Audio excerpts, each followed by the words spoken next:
Party మా doctor Sanjay అన్న గారు గెలిచిన తర్వాత కొప్పుల ఈశ్వరన్న గారు మినిస్టర్ అయినాక కేసీఆర్ గారు సీఎం అయినాక హబ్సీపూర్ గ్రామంలో అంత అభివృద్ధి మనం చేసుకోవడం జరిగింది. జరిగినటువంటి అభివృద్ధిని ఓర్వలేక మరి అధికారం మారిన వెంటనే మా సర్పంచ్ గారిని జైల్లో వేయడం అన్నది చాలా దారుణం. కక్షపూరితంగా ఇట్లా జీవన్ రెడ్డి గారు మా కార్యకర్తల పైన కేసులు పెట్టడాన్ని మేము చూస్తూ ఊరుకోం. చట్టపరంగా ఎదుర్కొంటాం, వీధులలో ఎదుర్కొంటాం, అన్ని రకాలుగా కూడా ఎదుర్కొంటాం. ప్రజలకు రాజకీయంగా మీరు చేస్తున్నటువంటి అంశాలన్నింటినీ కూడా ఎప్పటికప్పుడు వివరించి చెప్తామని కూడా ఈ సందర్భంగా తెలియజేస్తా ఉన్నాను. చాలా సీనియర్ నాయకులు జీవన్ రెడ్డి గారు కాంగ్రెస్ పార్టీ అధికారంలోకి రావాలే రావాలే రావాలే అన్నారు.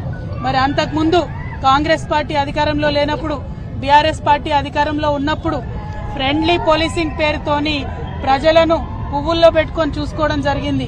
ఏ పార్టీ కార్యకర్తలైనా వారి మీద రాజకీయ పరంగా మేము పోరాటం చేసినాం తప్పితే చట్టాన్ని వాడుకొని పోలీసులను వాడుకొని ఇట్లా ఎప్పుడు కక్ష తీర్చుకోలేదు. ఇది కాంగ్రెస్ రాజ్యమా కాకీల రాజ్యమా అనే విధంగా ఇవాళ రాష్ట్రమంతా కూడా వ్యవహారం నడుస్తా ఉన్నది.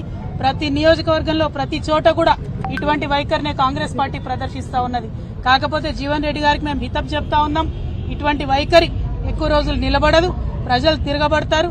ఇప్పుడు మీరు వాగ్దానం చేసినటువంటి అమలు చేసేటటువంటి ప్రయత్నం చేయండి. మీరు అలవి కాని వాగ్దానాలు చేసి అధికారంలోకి వచ్చినారు, వాటిని అమలు చేయండి, ప్రజల కోసం పనిచేయండి. కానీ ఇతర పార్టీ నాయకులు కార్యకర్తల మీద కక్షపూరితంగా వ్యవహారం చేస్తే ప్రజలే దాన్ని తిప్పికొడతారు.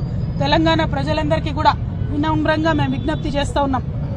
నిన్న కూడా మీరు చూసినారు, యూనివర్సిటీలో శాంతియుతంగా ధర్నా చేస్తున్నటువంటి ఆడపిల్లల్ని జుట్టుబట్టి లాగి మహిళా పోలీసులు మరి పడగొట్టినటువంటి పరిస్థితిని మీరు చూసినారు. ఇట్లా పోలీసులు ఇటువరకు ఎప్పుడు కూడా తెలంగాణ రాష్ట్రంలో వ్యవహరించినటువంటి దాఖలాలు లేవు.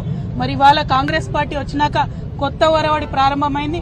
మరి ఇటువంటి అధికారం పోలీసులకు ఇచ్చి ఇది నిజంగా కాంగ్రెస్ పార్టీ రాజ్యమా కాకీల రాజ్యమా అనే విధంగా చేస్తా ఉన్నారు. దీన్ని మేము తీవ్రంగా ఖండిస్తా ఉన్నాం. బీఆర్ఎస్ పార్టీ నాయకులు కార్యకర్తలందరూ కూడా ధైర్యంగా ఉందాం. మనం ఉద్యమాలు చేసి పోరాటాలు చేసి వచ్చినటువంటి వాళ్ళం.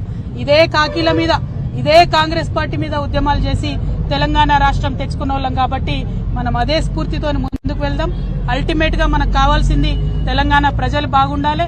ఈ కాంగ్రెస్ పార్టీ చేసినటువంటి వాగ్దానాలు ప్రజల వరకు చేరే వరకు కూడా పోరాటం కొనసాగిస్తామని తెలియజేస్తూ జై తెలంగాణ, జై కేసీఆర్, జై తెలంగాణ.